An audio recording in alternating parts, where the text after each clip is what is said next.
اعوذ باللہ من الشیطان الرجیم بسم اللہ الرحمن الرحیم الحمد للہ رب العالمین والصلاة والسلام علی اشرف الانبیاء والمرسلین وآلہ الطیبین الطاہرین اعوذ باللہ من الشیطان الرجیم وقالوا ما لنا لا نرى رجالا كنا نعدهم من الاشرار اتخذناهم سخریا ام زاغت عنهم الابصار۔ سورہ صاد آیت 62۔ وہ کہیں گے کیا بات ہے، ہمیں وہ لوگ نظر نہیں آتے جنہیں ہم برے افراد میں شمار کرتے تھے۔ جہنم میں جب یہ مشرکین جائیں گے تو وہاں ان کو اپنے ساتھی نظر آئیں گے اور اپنے جتھے کے لوگ نظر آئیں گے، اور ان کے مقابلے میں جو دنیا کی زندگی میں آتے تھے، ان سے لڑتے تھے، بھیڑتے تھے، وہ ان کو برے لوگ سمجھتے تھے، وہ نظر نہیں آئیں گے۔ تو مشرکین جو ہے وہ یہ سوال کیا کریں گے کہ وہ لوگ کیوں جہنم میں نہیں ہیں، وہاں ہم کو نظر نہیں آتے وہ لوگ جہنم میں، ان کو ہم برے لوگ سمجھتے تھے۔ حقیقت یہ ہے کہ جب انسان مرتا ہے، موت سامنے آتی ہے، اس وقت حقیقت کھل جاتی ہے۔ اس کے بعد جب قبر میں جاتا ہے اور بھی حقیقت واضح ہو، عالم برزخ میں بھی حقیقت واضح ہو جاتی ہے کہ ہم جو ہے وہ جہنمی ہیں، اور ہمارے مخالفین جو ہے جن کو ہم برے لوگ سمجھتے تھے وہ نجات پانے والے ہیں۔ یہ حقیقت ان پر پہلے سے کھل گئی تھی، کوئی تازہ بات نہیں کہ جہنم میں جانے کے بعد ان کو یہ پتہ چلا ہو کہ پھر یہ کیا بات ہے ما لنا لا نرى رجالا كنا نعدهم من الاشرار۔ یہ اس افسوس کا، اس حسرت کا ذکر ہے ان کی جہنم میں وہ بیٹھے ہیں عذاب میں، اور جن کو ہم برا سمجھتے ہیں وہ تو یہاں نہیں ہے۔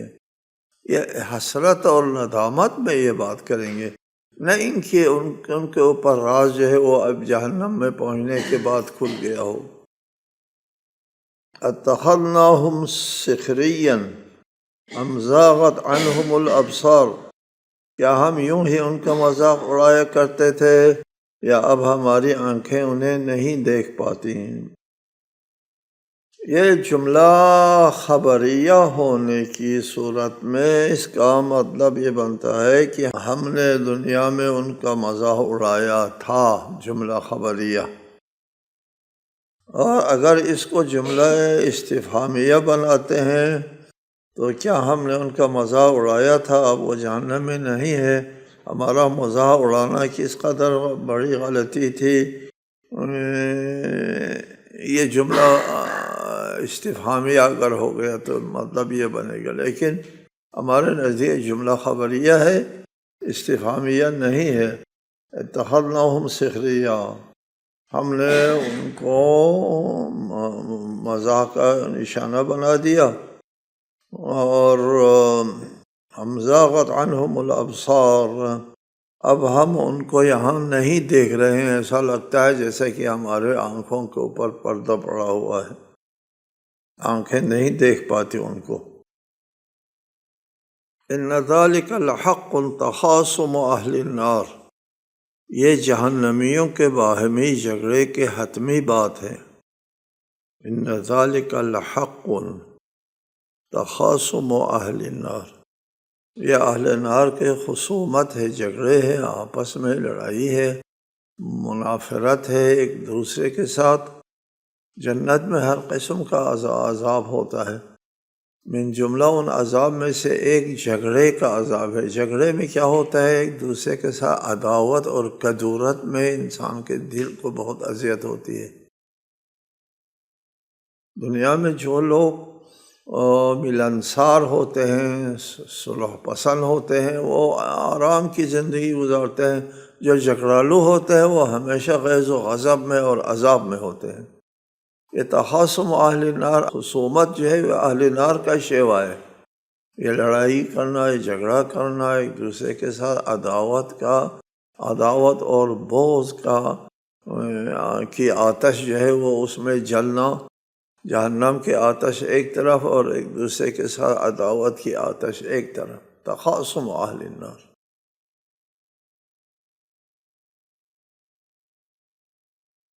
جبکہ جنت میں جو لوگ ہوں گے وہاں آپس میں سلام سلام، آپس سلام سلام کر رہے ہوں گے، پیار و محبت کی فضا ہوگی، ایک دوسرے کو بہت چاہتے ہوں گے۔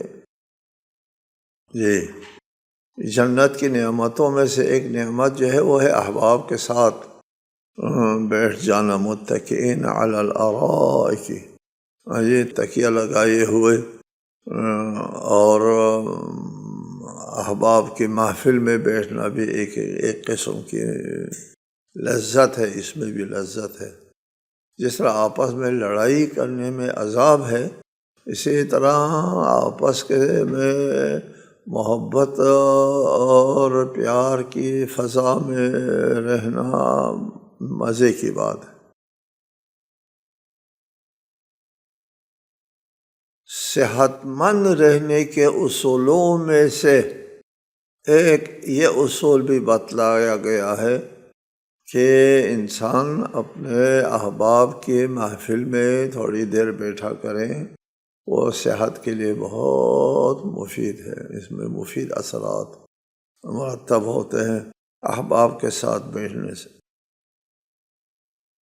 تو جنت میں احباب کے ساتھ جو ہے علی سرور متقابلین، ایک دوسرے کے سامنے بیٹھ کے احباب کی محفلیں ہوں گی جنت میں۔ قل انما انا منذر وما من الہ الا اللہ الواحد القہار، آپ کہہ دیجئے میں تو صرف تنبیہ کرنے والا ہوں اور کوئی معبود نہیں سوائے اللہ کے جو واحد و قہار ہے۔ قل انما انا منذر، میں تنبیہ کرنے والا ہوں۔ منذر کا ترجمہ عموماً لوگ کہتے ہیں میں ڈرانے والا ہوں، یہ ترجمہ صحیح نہیں، ڈرانے والا۔ انذار تنذیر میں اس میں تخویف ہے، لیکن خیر خواہی کے ساتھ ان کو ڈرانا، خیر خواہی کے ساتھ ڈرانے کو انذار کہتے ہیں۔ اس کا صحیح ترجمہ تنبیہ ہے۔ تنبیہ میں بھی یہی بات ہے کہ اس میں تھوڑی سی ہمدردی بھی ساتھ ہوتی ہے اور پھر اس کو متوجہ کرنا بھی مقصود ہوتا ہے۔ وما من الہ الا اللہ الواحد القہار، کس بات کی تنبیہ کرنا ہے؟ تنبیہ اس بات کی کرنا ہے صرف اللہ کی بندگی کرو، اللہ کے علاوہ کوئی قابل پرستش ذات اس کائنات میں نہیں ہے، صرف اللہ اس کائنات کے واحد معبود ہیں۔ وہ واحد ہے، یکتا ہے، اس کا کوئی نظیر یا اس کا کوئی کفو یا اس کے ساتھ کوئی اور معبود نہیں ہے۔ وہ واحد بھی ہے، واحد اس کو کہتے ہیں جس کا دوسرا نہ ہوتا ہو۔ وہ ایک ہے لیکن ہر چیز پر غالب آنے والا بھی ہے۔ ایک ہونے کا مطلب یہ نہیں کہ وہ پھر اکیلا کیا کر سکتا ہے، نہیں ہے وہ ایک ہے، ایک ہونے کے باوجود اس کائنات میں سب سے بڑی طاقت والا بھی ہے۔ رب السماوات والارض وما بینہما العزیز الغفار، وہ آسمان و زمین اور جو کچھ ان کے درمیان ہے سب کا مالک ہے، وہ بڑا غالب آنے والا، بڑا معاف کرنے والا ہے۔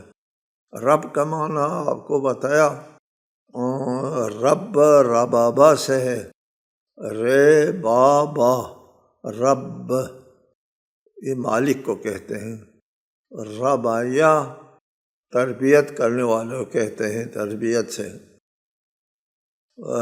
کما ربیانی صغیرہ، ربیانی صغیرہ وہ رب تربیت والا ہے. اب جیسے کہ والدین نے میرے بچپنے میں مجھے تربیت دی ہے، ربیا میری تربیت دی ہے، یہ ربایا سے ہے. اور ربابا سے جو رب ہے یہ مالک کو کہتے ہیں. الحمدللہ رب العالمین، عالمین کا مالک، عالمین اس کے قبضے میں ہے. لہو ما فی السماوات والارض. متعدد آیات ہے کہ ساری کائنات جو ہے وہ اللہ کے قبضے میں ہے. ساری کائنات کا مالک حقیقی اللہ ہے. حقیقی مالک وہ ہے جو اس کا وجود اور عدم تک اس کے قبضے میں ہے. ہم جن چیزوں کے مالک ہوتے ہیں ہم مجازی مالک ہیں. تملیک من اللہ، اللہ کی طرف سے اللہ نے مالک بنایا تو ہم مالک ہو گئے.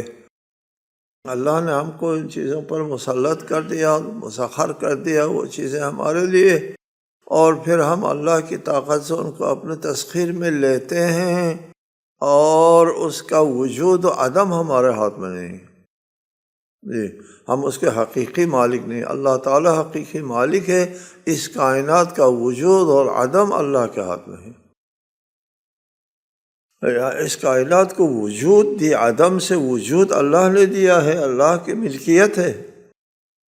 کوئی اس میں شریک نہیں ہے. اس کائنات کو جب وجود میں عدم سے وجود دیا جا رہا تھا، اس وقت کوئی شریک تھا اللہ کے ساتھ کہ اس نے مدد کی اس کائنات کو وجود دینے میں تاکہ وہ اس کی ملکیت میں بھی شریک ہو؟ ابد جی کسی اور کی شرکت نہیں تھی وجود دینے میں. اس کائنات کے مالک ہونے میں بھی کسی اور کی شرکت نہیں ہے. وما بینہما العزیز الغفار، وہ بڑا غالب آنے والے ہیں. عزا غلبہ، غالب آنے والے کو کہتے ہیں عزیز. اللہ تعالیٰ بڑی طاقت والا ہے، ہر چیز کے اوپر غالب آنے والا ہے، اور اللہ تعالیٰ کائنات کے اوپر بالادستی رکھتا ہے، اور بندوں کی تو کوئی حقیقت نہیں ہے. قبضے میں ہے ہم لوگ بندے جو ہے. یا من بیدہ ناصیتی، اے وہ ذات جس کے ہاتھ میں میرا ماتھا ہے. کسی کے پنجے میں ماتھا آ جائے وہ سر نہیں ہلا سکتا، وہ کچھ نہیں کر سکتا. یا من بیدہ ناصیت، اے وہ ذات جس کے ہاتھ میں میرا ماتھا ہے. اللہ کے ہاتھ میں ہے، اللہ قابض ہے، مالک ہے، اور مالک ہونے کے باوجود عزیز یعنی بالادست ہونے کے باوجود غفار ہے، درگزر کرنے والا ہے، معاف کر دیتا ہے، معاف کر دیتا ہے.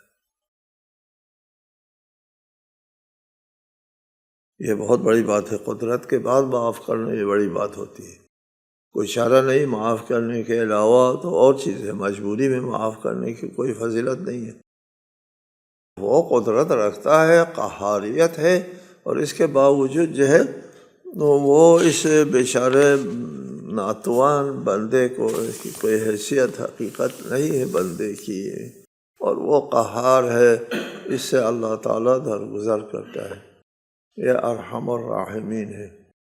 ایک شخص کے بارے میں کہتے ہیں کہ وہ کعبے کے پردے کو پکڑ کے دعا کرتا ہے، اللہ تو اتنا مہربان، اتنا مہربان ہے، مجھے ڈر ہے کہیں آپ شمر کو بھی معاف نہ کریں. اے اللہ اس کو تو معاف نہیں کرنا.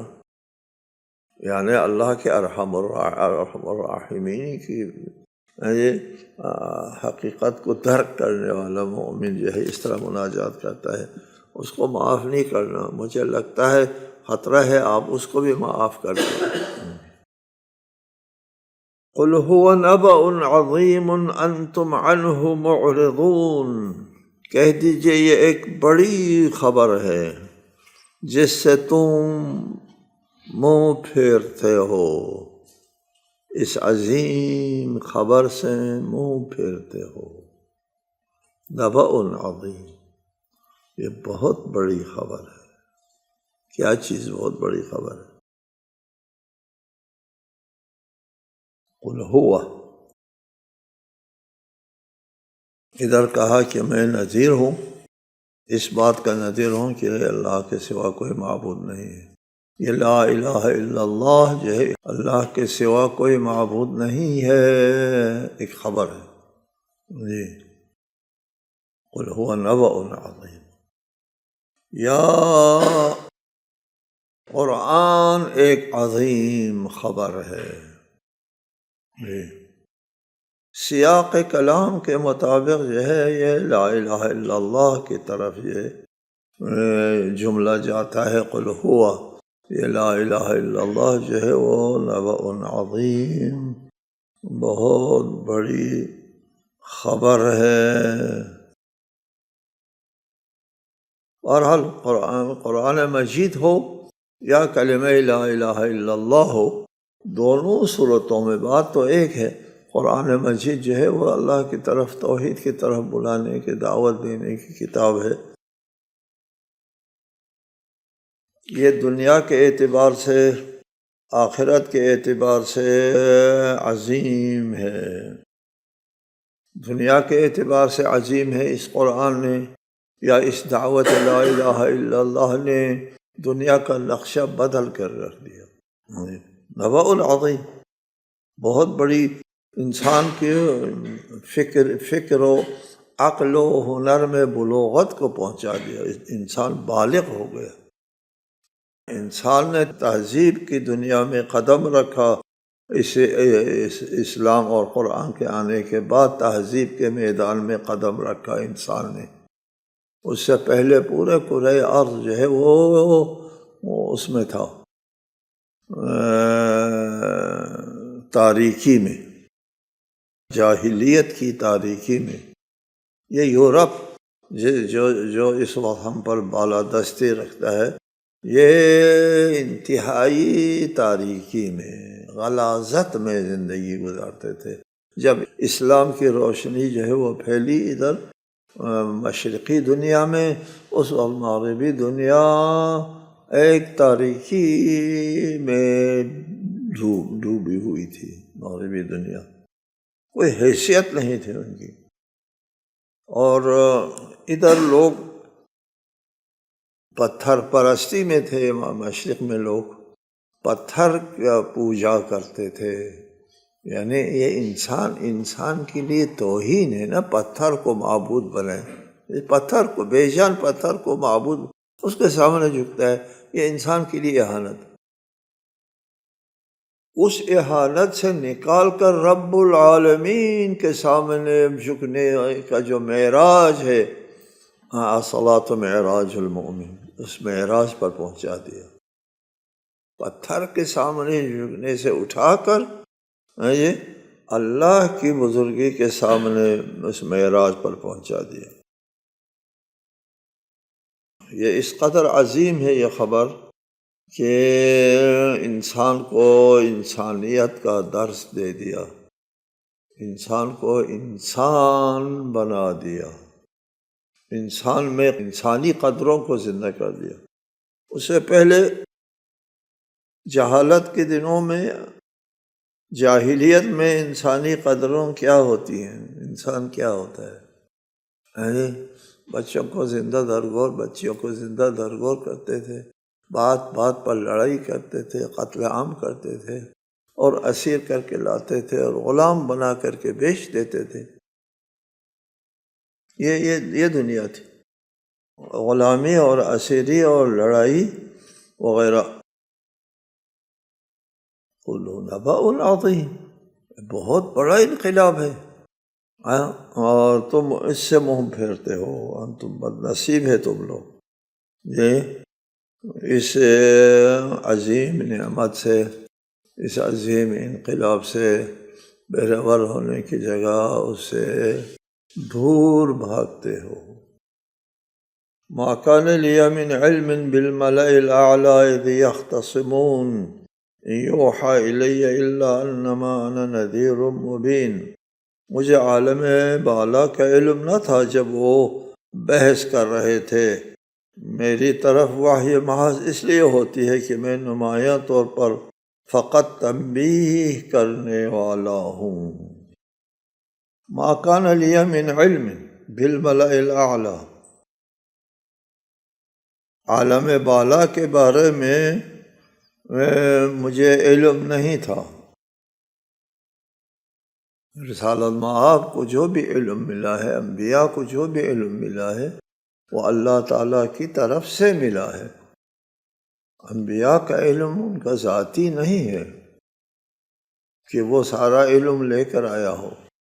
اللہ تعالیٰ نے ان کو تعلیم دی ہے، یا عالم ارواح میں تعلیم دی ہے، یا عالم دنیا میں جبرائیل کے وحی کے ذریعے تعلیم دی ہے۔ بہرحال یہ اللہ کی طرف سے تعلیم۔ فرشتوں نے کہا ہم نہیں جانتے ہیں الا ما علمتنا، جو آپ نے تعلیم دی ہے وہی جانتے ہیں، نہیں تعلیم دی نہیں جانتے ہیں۔ فرشتے بھی نہیں جانتے، اور کوئی بشر بھی نہیں جانتا ہے اگر اللہ تعلیم نہ دے۔ علم ذاتی ہے، صرف اللہ تعالیٰ کی ذات کے ساتھ علم خدا ذاتی ہے۔ ہمارا ایک عقیدہ ہے، من جملہ یہاں پر یہ بات بھی ذہن میں رکھے کہ صرف اللہ کا علم ذاتی ہے، اللہ کے علاوہ کسی کا علم ذاتی نہیں ہے، اللہ کا عطیہ ہے، خدا داد ہے۔ علم کلام میں ایک بحث ہے، اس میں ایک مسلک ہے، اس مسلک کے نزدیک صفات خدا زائد بر ذات ہے۔ عالم بعلم، حی بحیات، قادر بقدرت۔ اللہ عالم ہے علم حاصل ہونے پر، اللہ کو علم حاصل ہے، اللہ کو قدرت اور حیات حاصل ہے۔ اللہ اور ہے، اور وہ صفات اور ہے۔ وہ صفات اللہ تعالیٰ کے ذات کے ساتھ جفت ہو جاتے ہیں۔ انا للہ، یہ عقیدہ ہے۔ اللہ کو علم حاصل ہو، عالم بعلم نہیں کہتے ہم، بعلم عالم ہے۔ خدا بذات خود عالم ہے، نہ بعلم عالم ہے، بذات خود خدا۔ اس کی مثال اس طرح ہم عامیانہ مثال دے سکتے ہیں کہ چار جب وجود میں آتے، چار جفت ہے یا طاق ہے؟ جفت ہے۔ چار وجود میں آنے کے بعد یہ جفت اس کو کہیں سے مل جاتا ہے، پھر جفت ہو جاتا ہے۔ کہتے نہیں، جب چار وجود میں آتا ہے تو وہ جفت ہونا اس کا ذاتی ہے، وہ جفت کے ساتھ وجود میں آتا ہے۔ ایسا نہیں کہ چار پہلے وجود میں آتا ہے، بعد میں کوئی آ کر کے اس کو جفت بنا دیتا ہے، ایسا نہیں ہے۔ چار ہوتا ہی جفت ہے۔ اچھا ہوتا ہی جفت ہے، جی اللہ ہوتا ہی عالم ہے۔ یہ نہیں کہ اللہ کو علم حاصل ہوتا ہے، عالم بعلم، یہ ذات الہی کے ساتھ احانت ہے۔ یہ تعددیت سے ہے، صفت موصوف میں مغایرت لازم آتی ہے، مغایرت آنے سے تعدد لازم آتا ہے کہ اللہ اور ہے، صفات اور ہے۔ یہ صفات اللہ کو حاصل ہے نہیں کہہ سکتے، یہ اللہ تعالیٰ کی ذات جو ہے وہ متصف ہے اس صفت کے ساتھ، ذاتاً متصف ہے نہ حاصل۔ جس طرح جفت جو ہے چار کی ذات کے ساتھ ہے، نہیں کہ چار پہلے وجود میں آتا ہے بعد میں اس کو جفت حاصل ہوتے، ایسا نہیں ہے۔ ما کان لی من علم بالملأ الاعلی اذ یختصمون، مجھے علم حاصل نہیں تھا کہ ملأ اعلیٰ یعنی عالم بالا میں فرشتوں میں جو بحث ہو رہی تھی اس چیز کا مجھے علم نہیں تھا، مجھے بتایا گیا. جی اچھا جی. اذ یختصمون، جب وہ آپس میں بحث کر رہے تھے. یہ کس بحث کی طرف اشارہ ہے؟ ملائے اعلیٰ میں کس بات پر بحث ہو رہی تھی؟ آگے ذکر آتا ہے اذ قال ربک للملائکۃ انی خالق بشرا من طین فاذا سویتہ ونفخت فیہ من روحی فقعوا لہ ساجدین. اس میں ابلیس نے کہا کہ میں نہیں سجدہ کرتا. یہ جھگڑا ہو گیا. جی بل ملائے اعلیٰ میں جھگڑا ہو گیا، بحث ہو گئی آدم کے سجدے کے سلسلے میں. یہ مراد ہے جی. یا آدم کو اللہ تعالیٰ خلیفہ بنا رہا تھا، اس وقت فرشتوں نے کہا کہ آپ زمین میں پھر فتنہ و فساد پھیلانے والے کو خلق کر رہے ہیں، اور ہم نحن نسبح بحمدک ونقدس لک، عبادت کرنے کے لیے ہمارے ہوتے ہوئے پھر ان کی کیا ضرورت ہے؟ عبادت کرنے کے لیے ہمارے ہوتے ہوئے ہم آپ کی تقدیس و تسبیح کرتے ہیں، زمین میں کسی مخلوق کے بنانے کی کیا ضرورت ہے؟ اللہ تعالیٰ کو نہ تمہاری تسبیح و تقدیس کی ضرورت ہے، نہ زمین والوں کی تسبیح و تقدیس کی ضرورت ہے. فرشتے جب کہتے ہیں کہ ہم تسبیح و تقدیس کرتے ہیں تو آپ کی ضرورت تو ہم سے پوری ہو رہی ہے، اور ان کو پیدا کرنے کی کیا ضرورت ہے؟ ایسا نہیں ہے جی کہ فرشتوں نے یہ نہیں کہا کہ آپ کی ضرورت کے تحت. فرشتوں نے کہا کہ یہ زمین پر فساد پھیلائیں گے، ان کو آپ پیدا کر رہے ہیں. اس سے پہلے جتنے بھی لوگ زمین پر آئے تھے سب فسادی تھے، کشت خون کیا تھا. اس سے پہلے حضرت علی سے کسی نے پوچھا آدم سے پہلے کون تھا؟ فرمایا آدم تھا. آدم سے پہلے کون تھا؟ آدم تھا. حضور میں پوچھ رہا ہوں آدم سے پہلے کون تھا؟ آدم تھا. انہوں نے کہا میں نہیں بتا سکتا، میں پوچھ رہا ہوں آدم سے پہلے کون تھا؟ آدم تھا. مولا نے فرمایا تم 100 مرتبہ سوال کرو، میں 100 بار یہی جواب دوں گا، آدم تھا، آدم تھا، آدم تھا. ان اسناس قسم کے لوگ تھے، اور وہ آپس میں لڑتے بڑھتے تھے، قتل و غارت کرتے تھے وغیرہ. لہٰذا فرشتوں نے یہ اعتراض کیا کہ ان کو کیوں خلق کرتے ہیں، یہ تو فتنہ کرتے ہیں، فساد کرتے ہیں. تو اللہ تعالیٰ نے فرمایا کہ میں بہتر جانتا ہوں تم سے. یہ بحث تھی جی، یا ابلیس کی بحث تھی یا فرشتوں کے اللہ تعالیٰ کے ساتھ بحث تھی، اس کا مجھے علم نہیں تھا. ان یوحی الیہ، میرے طرف صرف وحی ہوتی ہے، وحی میرا ذریعہ ہے، واحد ذریعہ. الا انما انا نذیر مبین، میں تنبیہ کرنے والا، نمایاں طور پر تنبیہ کرنے والا ہوں. بس وحی کی بنیاد پر جو ہے میں ساری چیزیں جانتا ہوں. السلام علیکم ورحمۃ اللہ وبرکاتہ.